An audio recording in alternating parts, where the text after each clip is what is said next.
క్రీస్తునందున్న ప్రియులకు ప్రేమతో వందనాలు తెలియజేయుచున్నాను. సెప్టెంబర్ నెల 30వ తేదీ 2025.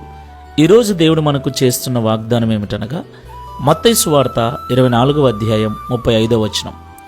ఆకాశమును భూమియు గతించును గాని నా మాటలు ఏమాత్రమును గతింపవు.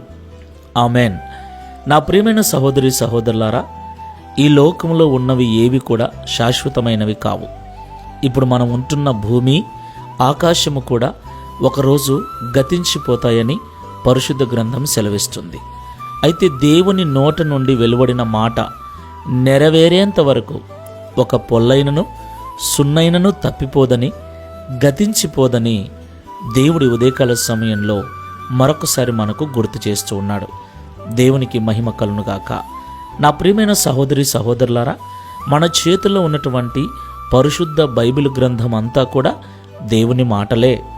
ఆయన మన జీవితంలో చేయదలిసిన మేలులన్నిటినీ, ఎలాంటి ప్రవర్తన కలిగి ఉండాలి, ఎలాంటి ప్రవర్తన కలిగి ఉండకూడదు, ఎలా ఉంటే ఆశీర్వాదం, ఎలాంటి జీవితం జీవిస్తే పరలోకము, ఎలాంటి జీవితం జీవిస్తే నరకము, ఈ విషయాలన్నీ కూడా స్పష్టంగా రాసిపెట్టాడు. వాటిని వింటూ ఉన్నప్పుడు, చదువుతూ ఉన్నప్పుడు వాటిని మన హృదయంలో పదిలపరుచుకొని వాటి విషయమై ధ్యానము కలిగి ఉండాలి. అప్పుడు దేవుని చేత మనము ఆశీర్వదించబడతాం. ముందు జీవితాలలో ఎలాగ ప్రవర్తించాలో నేర్చుకుంటాం.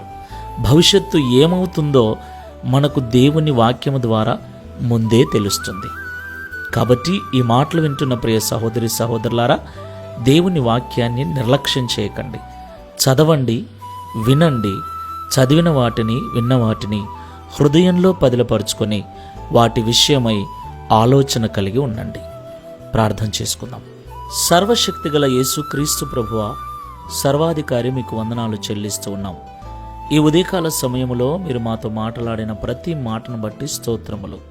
ప్రియ తండ్రి, పరిశుద్ధ గ్రంథములో ఉన్న మాటలన్నీ మీ హృదయములో నుండి వచ్చినవని, మా పట్ల మీరు కలిగి ఉన్న ఉద్దేశములన్నిటినీ, ఈ లోకములో జరగబోయే సంగతులన్నిటినీ భక్తుల ద్వారా మీరు రాయించి ఇచ్చారని మాతో మాట్లాడినందుకు స్తోత్రాలు. ప్రియ తండ్రి, పరిశుద్ధ గ్రంథము ఆధారంగా దైవ సేవకుల ద్వారా మీరు మాతో మాట్లాడుతున్నప్పుడు, పరిశుద్ధ గ్రంథము ద్వారా మీరు మాతో మాట్లాడుతూ ఉన్నప్పుడు ఆ మాటలను నిర్లక్ష్యంగా వదిలిపెట్టక హృదయంలో పదిలపరుచుకొని గబ్రియేలు దేవదూత ద్వారా కన్య మరియతో మీరు మాట్లాడినప్పుడు ఆ మాటలన్నీ ఆమె హృదయంలో పదిలపరుచుకొని వాటి సంగతి ఏమోనో అని ఆలోచన కలిగి ఉంది అని మేము చదువుకున్నాం.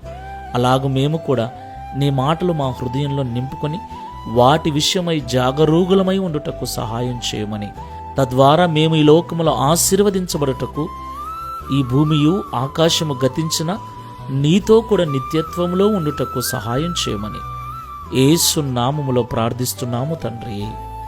Amen. Praise the Lord. God bless you.